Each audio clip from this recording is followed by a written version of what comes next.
Aujourd'hui, je vous propose une leçon portant sur le paradoxe. Ça veut dire l'opposition, ça veut dire l'opposé. Une partie qui oppose une autre. À cet état de fait,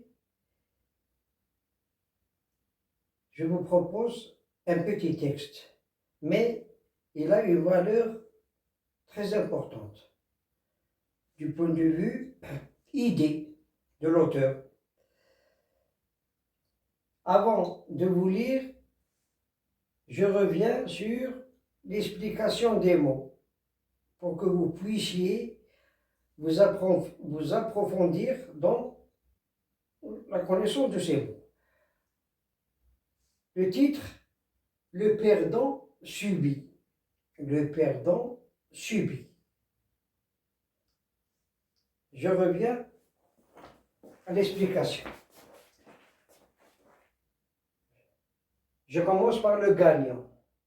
Le gagnant, personne qui gagne, qui retire le maximum de bénéfices, d'avantages dans une situation. Ce qui veut dire, le gagnant, c'est un nom d'agent. Le mot d'action, c'est le gain. Le gain. Non masculin, bien sûr. Synonyme, bénéfice. C'est facile. Synonyme, bénéfice. Ou bien avantage, etc. Maintenant, le perdant. Le perdant, c'est idem. C'est un mot qui prend sa source de la perte. Ça veut dire un nom d'agent. C'est un nom d'agent. Le perdant. Là. Personne qui perd au jeu. Il perd au jeu. Dans une affaire qui est vouée à l'échec. L'échec. Le succès, l'échec. Bon, on a fait ça précédemment. La perte maintenant, c'est un fait d'être privé de quelque chose dont on jouissait. On jouissait de cette chose et on l'a perdu. Ça. Maintenant, le verbe subir. Subir. C'est un verbe du deuxième groupe, bien sûr. Nous subissons, etc. C'est supporter. Supporter. Non, le nom, un subissement. Là, je peux dire supporter ou bien endurer. Supporter quelque chose ou bien endurer. Non, un subissement, c'est le nom d'origine. Maintenant, il y a dans tout ça, il y a, en relation avec la perte, il y a le syndrome. Le syndrome, c'est quoi? C'est un ensemble de plusieurs symptômes ou signes en rapport avec un état pathologique permettant d'orienter le diagnostic. Donc là, c'est une explication, plutôt des explications. Maintenant, je reviens au texte.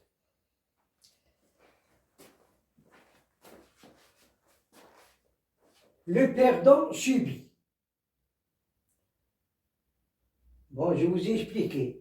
Là, subir, c'est supporter, c'est endurer.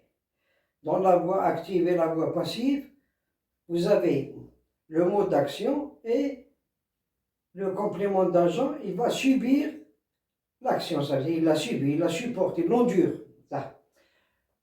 Le gagnant, maintenant je commence. Le gagnant voit une solution à ses problèmes. Il voit une solution à ses problèmes.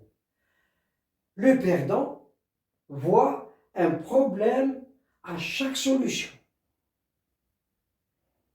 C'est un paradoxe. Le gagnant te dit, est-ce que je peux t'aider? Le perdant te dit, ce n'est pas mon affaire. Le gagnant te dira, ce n'est pas facile. mais c'est possible. Le perdant te dira, c'est peut-être possible, mais c'est difficile. Le gagnant a souvent une idée. Le perdant a souvent une excuse. Le gagnant est souvent disponible. Ça veut dire qu'il est prêt à t'aider, à aider une partie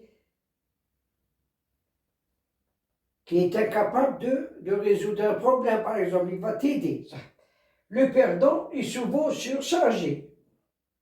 Il est surchargé, ce perdant-là. Alors, es-tu un gagnant ou un perdant? C'est à toi de répondre à ça par rapport à ce que tu as lu comme ce qu'a avancé le gagnant et ce qu'a avancé le perdant. Là, dans tout ça, je résume. Là, le syndrome.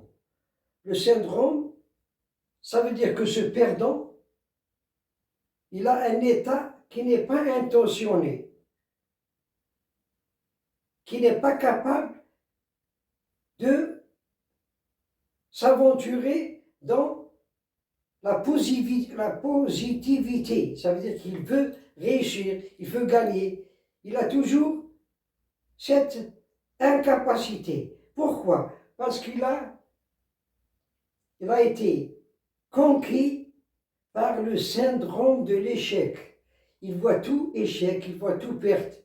Il n'a pas cette audace de se porter gagnant. Ça veut dire la volonté, l'intention. Le gagnant est dans un état intentionnel. Ça veut dire qu'il ne veut pas perdre. Et quand on ne veut pas perdre, déjà c'est quelque chose. On a l'intention de gagner. De gagner, ça veut dire de réussir, etc. Dans les études, etc. Donc là, il ne faut pas être conquis, par le syndrome de la perte ou de l'échec. Là, je peux dire autre chose. Il y a le côté, par exemple, je ne sais pas moi, il y a le côté amélioratif, vous avez fait ça en terminale, il y a le côté péjoratif. Donc dans tout ça, il y a les mots. Des mots qui font partie de la partie positive et des mots qui font partie de la partie négative. Je vais vous donner l'exemple. Le gagnant voit une solution à ses problèmes, donc il est disposé à résoudre ses problèmes, quelle que soit leur situation, leur difficulté. Donc il a l'intention, il est intentionnel. Maintenant là, le perdant voit un problème, déjà il voit un problème à chaque solution. Déjà, c'est un obstacle pour lui. Il voit un obstacle. Il n'a pas cette ardeur de résoudre un problème. Pardon. Le gagnant te dit, est-ce que je peux t'aider? Déjà, le gagnant s'apprête à t'aider. Donc, le perdant te dit, ce n'est pas mon affaire, c'est une démission. C'est une démission. Il a démissionné parce qu'il y a toujours cet obstacle et ce syndrome. Le gagnant te dira, ce n'est pas facile. Il t'encourage. Ce n'est pas facile, mais c'est possible. Le perdant te dira, c'est peut-être possible, mais c'est difficile. Le gagnant a souvent une idée. Le gagnant a souvent une idée, quelle que soit la difficulté. Le perdant a souvent une excuse. Il va te dire, excuse-moi, c'est une fuite. C'est une fuite en avant pour ne pas résoudre un problème, etc. Rester dans la perte, rester dans l'échec, etc. Le gagnant est souvent disponible. Il est disponible, il est prêt à résoudre n'importe quel problème selon son degré de connaissance. Le perdant est souvent surchargé. Comment il est surchargé? Il n'a rien fait. Il n'avait pas l'ardeur d'affronter des problèmes. Il te dit, je suis surchargé. Je suis surchargé par ce syndrome qui l'a affecté pour qu'il soit non disposé à affronter quelle que soit une situation qui lui est présentée. Alors, es-tu un gagnant ou un perdant? Es-tu un gagnant ou un perdant? À travers ça, oui, gagnant. Gagnante, très bien. Est-ce qu'il y a des gagnants et des perdants? Très bien, vous avez compris le sens. Donc, toujours, il faut se manifester par cette intention de gagner, de réussir, d'être dans un côté positif. Non pas être conquis par ce syndrome qui t'affecte de l'échec. Donc, il te rend faible. Tu n'auras pas l'intention de t'aventurer. Donc, tu vois toujours un obstacle devant toi. Et là, il faut être volontaire dans la vie. Il faut être volontaire, il faut essayer de manifester, de franchir les obstacles pour réussir dans la vie. Ça sera plus tard une seconde leçon qui viendra plus tard. Et essayez de bien lire ce contexte. Et vous avez là les réponses à ces questions que vous pouvez vous aider dans l'explication de ce petit texte. Merci.